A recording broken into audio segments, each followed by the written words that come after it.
Okay, so we're recording. So I'm Carol Smith from North East Counselling Services, and we wanted to talk to you about children's mental health today. It's Children's Mental Health Awareness Week, which is fantastic because it raises awareness of children. And we know that 50% of adult mental health problems start in childhood before the age of 14, and 75% start before the age of 21. So it's vitally important to link children's mental health with adults' mental health. So first of all, I'm going to introduce you to Marjorie Hunter, who will talk about why she started up North East Counselling Services. Marge, over to you. Hiya, Carol, thanks for that. Why did I set the organisation up? Predominantly, it was around how I was feeling at the time as an adult. And then I started to think about my childhood. And I found every day just getting up and carrying on was almost impossible for me. I was fighting myself all the time. So I started to think about, where was that coming from? And I quickly worked out that all of the things that I was experiencing as an adult were linked back to childhood. And I could only think, and when I think about this now, that I always had this fearful feeling. I always felt frightened and worried and anxious. And it was all around my upbringing and the things that happened and occurred that I had no control over. So the environment I was brought up in, at the time I was born in the 50s. So I thought, what I thought was I wanted to help people who had experienced some of the things that I'd experienced, and I didn't want children to go through those things. So that was where it came from, and it was an idea, and I thought, well, how am I going to do it? And I saw this kind of, it was like a slogan thing in a shop that I was in, and it said, and I've actually got it and I can look at it now, every accomplishment starts with a decision to try. And I just thought, oh, I'll give it a go. So I'll give it a go. And that was where it started. So it was around my lived experience, how I was feeling at the time, and linking it back to kind of childhood experiences. I guess knowing more about it now, they're called adverse childhood experiences, or ACE, I think it's referred to. So basically, I thought I would have a go and hope to help somebody. That was it, really. Brilliant. That was it. And how long have you been going now? Well, I started to think about it around 2003-04 because I was doing a diploma in counselling at Sunderland Uni with a number of people, and I started to think about it then because it dawned on us when I was doing the kind of the triad work with in practice sessions that I acknowledged that I'd always been a lifelong carer for my mother who had mental health problems. So from being aged 4, 5 and 6, I'd taken that. I hadn't known, I didn't realise that was what I was doing, but I'd taken on that carer responsibility.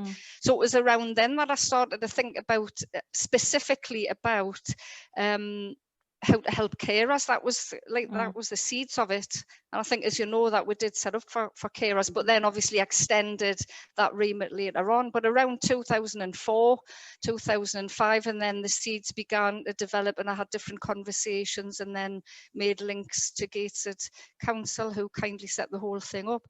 So I've got a lot to thank them for. So 2006, the organisation was founded on the 19th of July. That was when it was actually founded. But the work was going on before then. Yeah. And Lynn, I know you've had a lot of experience working with children and mental health. Could you just describe maybe some of that for us? Yeah, in a previous role, I was working for a children's charity and was a service manager for that charity, and we did a lot of work with children and young people. A lot of it was kind of generic youth work, but what was very apparent was that quite often young people were really struggling with their mental health. So we actually developed a counselling service and went from sort of one counsellor and actually ended up with about a team of 12, just the needs just so there. I think living today, I don't know if we're just so much more of a materialistic society, or young people just don't get out more. I think there's just it's just unbelievable. And I think certainly during this year, particularly, I think a lot of young people are really struggling with anxiety and certainly the isolation. And I think initially, probably during the first lockdown, some of these issues, I think, maybe were a little bit easier for some people because maybe they didn't have the pressure of school and the peer pressure. And I think that was like okay maybe, but I think then kind of coming into this sort of like third lockdown at the moment, we're seeing a real increase in referrals, and I think that's just because, you know, young people don't know what's happening in relation to their education. They don't know what's happening in the future. They're finding it very difficult to plan for the future. So we're getting a lot more, you know, phone calls from parents who are really worried about their children, don't know how to support them, because probably they're going through that as well. Absolutely. So I think it's really, really difficult times. I was going to say, you know, the impact of parents experiencing mental health problems must have a knock-on effect on the children. Yeah, quite often we would get referrals, but actually the parents probably had really underlying mental health issues that had never ever been, you know, dealt with, and but actually they maybe even didn't see that themselves. But actually through the sessions with the children, quite often they would kind of talk about the parents, and it was like really apparent that the parents also needed support. So sometimes we would facilitate those conversations during reviews and actually try and see if the parents would recognise that and get them help as well, which I think was really good that we could, you know, and the same with our service now, you know, we work across from, you know, 4 right the way to 94 and more, and I think that's really, you know, quite unique that we can and we can spot those issues and then support the whole family with different counselors. I think if the parents aren't right, or a parent isn't right, the children suffer. And that kind of makes me think about the first project you had, Marge, to work with children and young people, and that was through the big lottery. And then when that project finished, the lottery said, we'll fund you to do something else. What's coming out of that? And a lot of the kids were saying, well, I feel great, but can you fix me parents now? The project for family resilience came out of it, didn't it?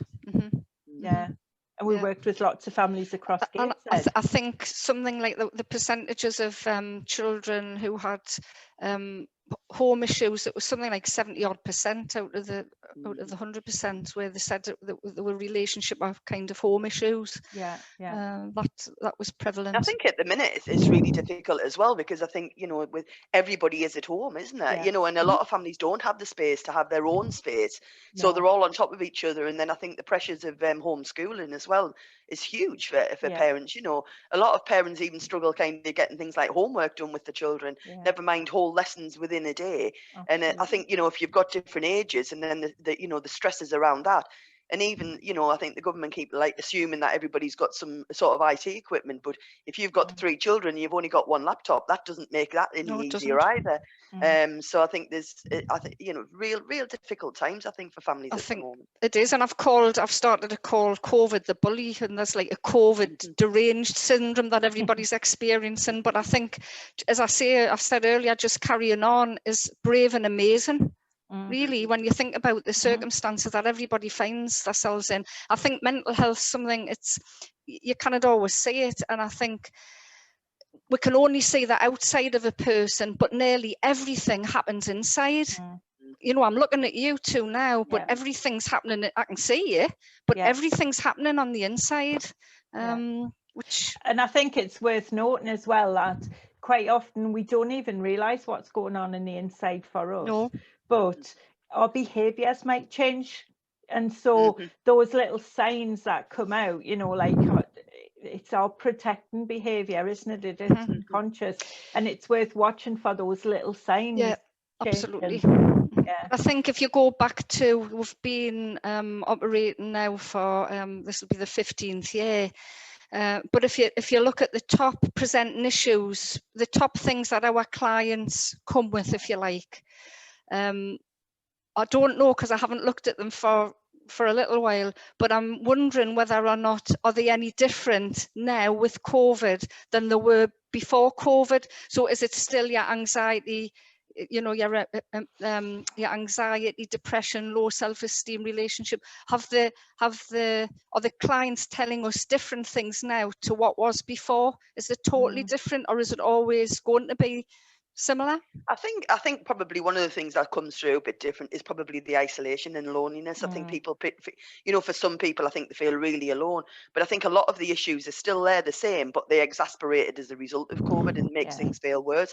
And I think that's about, again, not having that sort of ability to sort of think that something's going to be different. I think, you know, that we're sort of just in it all the time, aren't we? And you can't plan anything. You're sort of just one day at a time. And I think that's really difficult for a lot of people. That's interesting as well, because you can be really lonely in a crowd. Yeah, you can. Yeah, or you can be lonely on your own. Yeah. And I think that's something almost worse.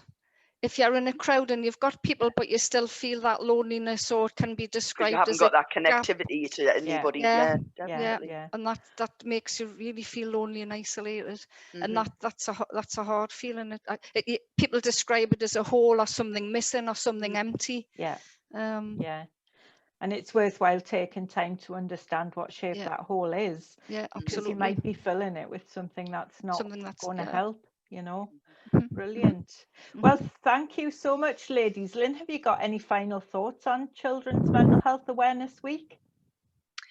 No, I think not really. Just, you know, check out our website. I suppose we've got lots of resources on there, lots of support for parents, especially, you know, through this lockdown.